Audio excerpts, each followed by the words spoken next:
The woman died right on the border between two countries. The killer deliberately placed her upper body in Sweden and her lower body in Denmark. One body, stretched across two countries on the borderline. This way of dumping the body left both the Swedish and Danish police in a difficult position, not to mention which side had jurisdiction over the case. The crime scene itself didn't reveal a single useful clue. Before dumping the body, the killer had hacked into the power systems on both sides of the border bridge. When the body was placed there, the entire bridge was in complete darkness. Even more shocking, when Swedish Police Chief Lisa took a closer look, she realized the victim was actually a well-known Swedish female politician chair of the Malmö City Council. After Danish Police Chief Jack learned about it, he handed the case over to the Swedish police because the victim was Swedish. Lisa agreed with that as well. But just as the staff were about to move the body, it suddenly split into two pieces at the waist. And, by sheer coincidence, the upper half was still lying inside Swedish territory. The lower half landed in Danish territory. After the Swedish medical examiner completed the autopsy, he came to a conclusion that was almost impossible to believe.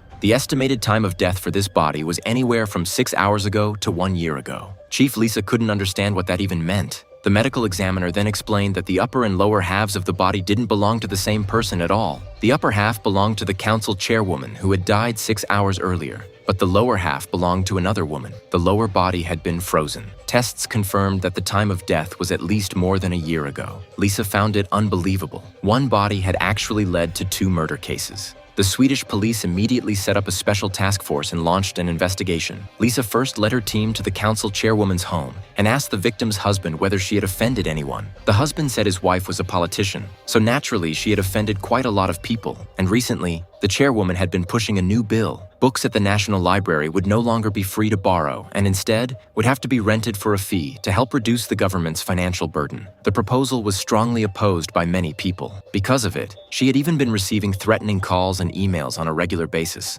But in Lisa's opinion, even if someone hated the chairwoman because of that, it still didn't seem like enough reason to kill her in such a brutal way. There had to be some other hidden reason. Since they couldn't get any useful clues from the upper half of the body, Lisa could only continue investigating the lower half. But the lower half didn't belong to the chairwoman, and it had been deliberately placed in Danish territory. So Lisa immediately called Danish Police Chief Jack. After explaining the situation, she asked him to help investigate whether the lower half of the body belonged to a Dane. After getting the information, Jack returned to the police station. Through DNA comparison, blood testing, and checks of missing persons records, he eventually identified the victim. The woman from the lower half of the body was named Monica, and she was indeed Danish 23-year-old prostitute. Upon hearing the news, Lisa was even more shocked. Why would the killer take the lower half of a Danish prostitute and attach it to the body of the Swedish parliamentary chairman?